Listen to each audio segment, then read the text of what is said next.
नमस्कार, कैसे हैं आप सभी का स्वागत अपने YouTube चैनल जॉब लड़गुरु में। आज हम आपको बताने वाले हैं कि गहलोत सरकार के द्वारा जुलाई 2020 में क्या नई घोषणाएं की गई है। जुलाई 2020 यानी कि इसी महीने की सारी घोषणाएं जानने के लिए आप वीडियो को शुरू से अंत तक देखें। साथ ही किसान ब्याज माफ योजना की भी डेट आगे बढ़ा दी गई है। अगर आप इस राज्य के नागरिक हैं तो आपके लिए जानना जरूरी है कि आपके मुख्यमंत्री आपके लिए क्या नई घोषणाएं करते हैं, राज्य में क्या क्या नए नियम लागू होते हैं। ये सभी जानने के लिए आप हमारे साथ बने रहिए। साथियों, हर दिन आपके काम आने वाली जानकारी जानने के लिए चैनल को सब्सक्राइब करें, बेल आइकन को दबाएं, ऑल नोटिफिकेशन सेलेक्ट करें। साथ ही इस वीडियो को इस बटन को दबाकर सपोर्ट करें और इस वीडियो को Facebook, Instagram, Twitter, Yahoo, Google पर शेयर करें। तो दोस्तों, हमारे साथ बने रहिए। अब हम आपको बताने वाले हैं कि जुलाई 2020 में गहलोत सरकार के द्वारा क्या नई घोषणाएं की गई है। हाल ही में जुलाई 2020 में राज्य की एक नंबर घोषणा जुलाई 2020 की पृथ्वी राजनगर योजना 5.5 करोड़ से अधिक का राजस्व प्राप्त, 3 करोड़ से अधिक के मांग पत्र जारी। जी साथियों, जयपुर विकास प्राधिकरण द्वारा पृथ्वी राजनगर योजना में शिविर के दौरान 15 जून से 1 जुलाई 2020 तक 23 शिविर लगाए गए, जिनमें जेडीए को 5 करोड़ 65 लाख रुपए का राजस्व प्राप्त हुआ।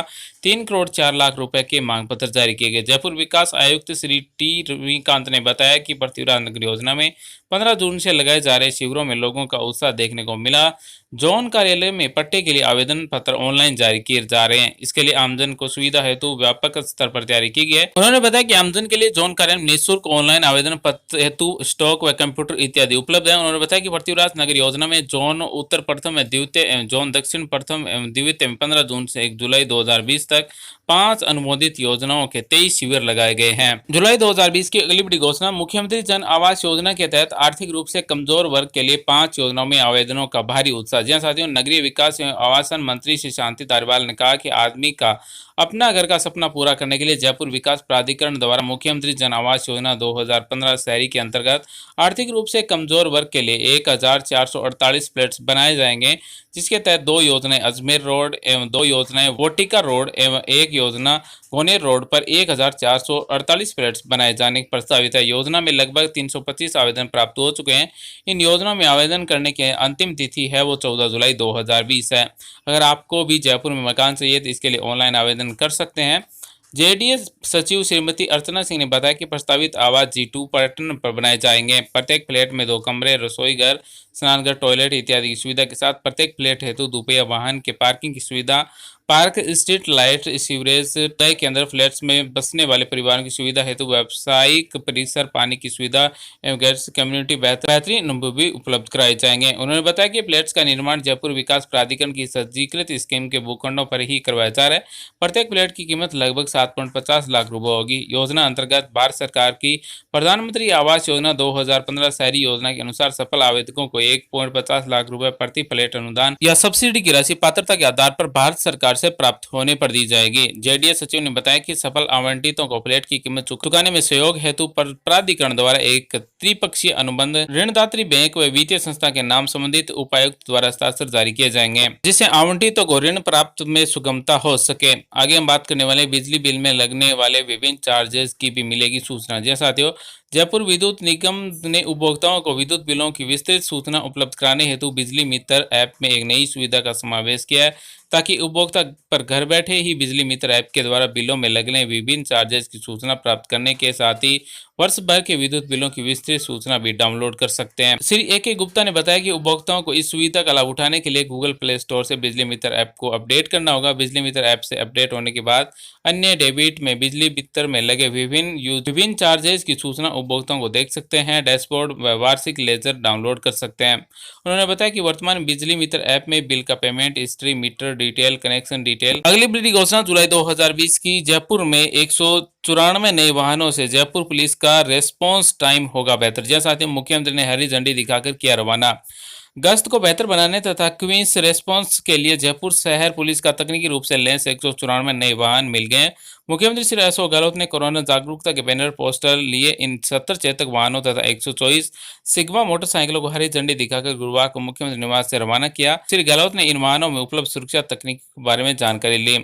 मुख्यमंत्री ने कहा कि राज्य प्रदेश में कानून व्यवस्था को मजबूत करने के लिए संकल्पित है। इसके लिए पुलिस बल को तमाम आवश्यकता संसाधन उपलब्ध कराए जा रहे हैं। उन्होंने आशा व्यक्त की कि इन वाहनों से पुलिस के रेस्पॉन्स टाइम में सुधार आएगा और अपराध नियंत्रण में मदद मिलेगी। इस महीने की अगली बड़ी घोषणा मुख्यमंत्री ने दी, कृषि उपज मंडियों को राहत। जी साथियों, ब्याज माफी योजना की अवधि 30 सितंबर तक बढ़ा दी गई। मुख्यमंत्री श्री अशोक गहलोत ने प्रदेश में कृषि विपणन से जुड़े व्यापारियों को बड़ी राहत देते हुए समितियों की ओर बकाया राशि वसूलने के लिए ब्याज माफी योजना 2020 की अवधि 30 जून से बढ़ाकर 30 सितंबर 2020 करने का निर्णय लिया। श्री गहलोत ने कोविड-19 महामारी और लॉकडाउन के दृष्टिगत कृषि विपणन विभाग की ओर से इस संबंध में प्राप्त प्रस्तावों पर सहमति दे दी है। प्रस्ताव के अनुसार राज्य की विभिन्न कृषि मंडी समितियों की ओर से 30 सितंबर 2019 तक मंडी शुल्क आवंटन एवं अन्य बकाया सहित कुल 68 करोड़ रुपए की राशि बकाया थी। इस वसूली के लिए ब्याज माफी योजना के तहत 31 मार्च 2020 तक वसूल मूल बकाया राशि तथा इस पर देय ब्याज की 25% राशि जमा कराने पर 75% तक छूट दी गई थी। पूर्व में कोविड-19 महामारी के कारण माफी योजना की अवधि 31 मार्च से बढ़ाकर 30 जून की गई थी, जिसे बढ़ाकर अब 30 सितंबर 2020 तक बढ़ा दिया गया। इसी प्रकार प्रशासन के लिए राज्य से बाहर आयोजित जिनसों चीनी पर बकाया मंडी शुल्क के लिए शुल्क माफी योजना शुरू की गई थी, जिसकी अवधि 30 जून 2020 तक थी। कोविड-19 महामारी के कारण इस माफी योजना की अवधि 30 सितंबर 2020 तक बढ़ाई गई है। गौरतलब है कि राज्य के बाहर से प्रशासन के लिए अप्रैल 2005 से सितंबर 2019 के बीच में महंगाई गई कृषि जिनसों पर बकाया मंडी शुल्क का 50% एवं समस्त ब्याज तथा पेनल्टी राशि माफ करने के लिए 28 फरवरी 2020 को कृषि प्रसंस्करण योजनार्थ राज्य के बाहर से आयोजित कृषि जिनसों व चीनी पर बकाया मंडी शुल्क माफी योजना लागू की गई थी। इस योजना की अवधि 31 मार्च थी, लेकिन कोविड-19 महामारी के चलते राष्ट्रव्यापी लॉकडाउन के कारण संबंधित प्रसंस्करण इकाइयां इस योजना का प्रभावी लाभ नहीं ले सकी, जिस कारण उसे 30 जून तक बढ़ाया गया था और इसकी अवधि बढ़ाकर 30 सितंबर 2020 कर दी गई है। राज्य में जुलाई 2020 में अगली बड़ी घोषणा, खरीफ 2020 व रबी 2020 की इसके लिए फसल बीमा योजना की अधिसूचना जारी कर दी गई। राज्य में खरीफ 2020 व रबी 2020 की इसके लिए प्रधानमंत्री फसल बीमा योजना एक पुनर्गठित आधारित फसल बीमा योजना में क्रियान्वयन के लिए मंगलवार को अधिसूचना जारी कर दी गई है। कृषि मंत्री श्री लालचंद कटारिया ने यह जानकारी देते हुए बताया कि करीब 2020 के लिए फसल बीमा करवाने की अंतिम तिथि 15 जुलाई रखी गई है। ऋणी किसानों का संबंधित बैंक स्वतः ही प्रीमियम काटकर बीमा कर लेगी, किंतु यदि कोई ऋणी किसान फसल बीमा योजना से अलग रहना चाहता है तो 8 जुलाई तक संबंधित बैंक शाखा में लिखित में घोषणा पत्र देना होगा, जिसका प्रारूप बैंक शाखा में उपलब्ध है। उन्होंने बताया कि गैर ऋणी किसानों की 15 जुलाई तक ऋण बैंक, सहकारी बैंक, क्षेत्रीय ग्रामीण बैंक, कॉमन सर्विस सेंटर, बीमा कंपनी, अधिकृत एजेंट एवं राष्ट्रीय फसल बीमा पोर्टल पर खरीफ फसलों की बीमा करवा सकते हैं और इसके लिए आधार कार्ड और बैंक पासबुक की जरूरत रहेगी। किसानों को राहत दे दी है। खरीफ व रबी सहकारी फसली ऋण की चुकारा अवधि 31 अगस्त तक बढ़ा दी गई है। साथियों, सहकारिता मंत्री श्री उदयलाल आंजना ने मंगलवार को बताया कि कोरोना महामारी के दौरान प्रदेश में किसानों को राहत देते हुए खरीफ 2019 एवं रबी 2019 बीच में सहकारी आपातकालीन फसली ऋण की चुकारा अवधि को 30 जून से बढ़ाकर 31 अगस्त 2020 तक कर दिया गया। श्री आंध्र ने बताया कि राज्य में केंद्रीय सहकारी बैंक द्वारा ग्राम सेवा सहकारी समितियों सदस्य काश्तकारों के अल्पकालीन फसली ऋण वितरित किए जाते हैं। उन्होंने बताया कि खरीफ 2019 से लिए गए फसली सहकारी ऋणों का चुकारा 31 मार्च तक करना होता है। मुख्यमंत्री श्री अशोक गहलोत ने तिथि को आगे बढ़ाते हुए 30 जून तक किया गया था। सहकारिता मंत्री ने बताया कि कोरोना महामारी को देखते हुए सहकारी बैंकों से फसली ऋण प्राप्त करने वाले किसानों को ऋण वसूली की तिथि बढ़ाने का निर्णय किया है, ताकि वे 0% ब्याज सुविधा लाभ प्राप्त कर सके। उन्होंने बताया कि कोरोना वायरस महामारी के चलते किसानों को ऋण जमा कराने से हो रही परेशानी के किसानों के हित में निर्णय लिया गया। उन्होंने बताया कि इस राज्य में केंद्रीय सहकारी के माध्यम से वर्ष 2019 में खरीफ फसल एवं वर्ष 2019-20 में रबी के लिए ऋण लेने वाले लाखों किसानों को 0% ब्याज सुविधा का लाभ मिल रहा है। तो साथियों, सहकारी अल्पकालीन फसली ऋण का चुकारा अब आप 31 अगस्त 2020 तक कर सकते हैं। राज्य में जुलाई 2020 में 300 रिक्त पदों पर शीघ्र होगी भर्ती। जी हां साथियों, वो भी ऋण पर्यवेक्षकों के लिए। सहकारिता मंत्री श्री उदयलाल आंजना ने बताया कि ऋण पर्यवेक्षकों के रिक्त पदों पर राजस्थान सहकार भर्ती बोर्ड के माध्यम से भर्ती प्रक्रिया पूरी की जाए। इससे करीब 300 पदों पर नियुक्ति होगी, जिससे बैंकों की कार्य प्रणाली की ओर गति आगे बढ़ेगी। उन्होंने कहा कि केंद्रीय सहकारी मंत्री के ऋण पर्यवेक्षकों के रिक्त पदों की सूचना मंगवाकर भर्ती प्रक्रिया को शीघ्र संपन्न करेंगे। आंध्र ने बुधवार को शासन सचिवालय मंत्रालय भवन में सहकारिता विभाग से जुड़े अधिकारियों की बैठक संबोधित कर रहे थे।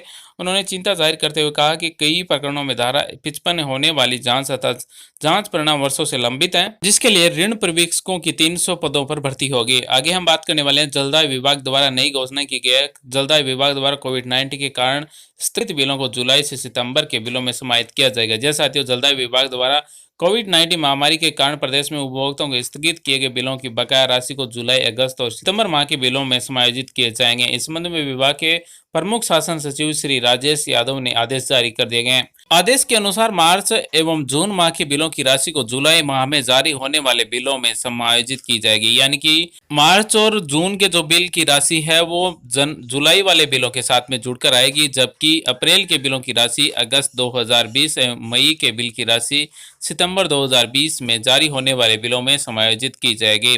यानी कि मई के बिलों की राशि है वो जुड़कर सितंबर के बिल के साथ में आएगी, वहीं अप्रैल के बिल की राशि है वो अगस्त के बिल के साथ में जुड़कर आएगी। सो साथियों, ये तो आज का हमारा वीडियो जुलाई 2020 में जारी की गई गहलोत सरकार की नई घोषणा के बारे में। उम्मीद करते हैं हमारे द्वारा दी गई जानकारी आपको अच्छी लगी, आपके समझ में आई। फिर भी सवाल विचार तो आप में कमेंट करें, हमारी तरफ से रिप्लाई किया जाएगा।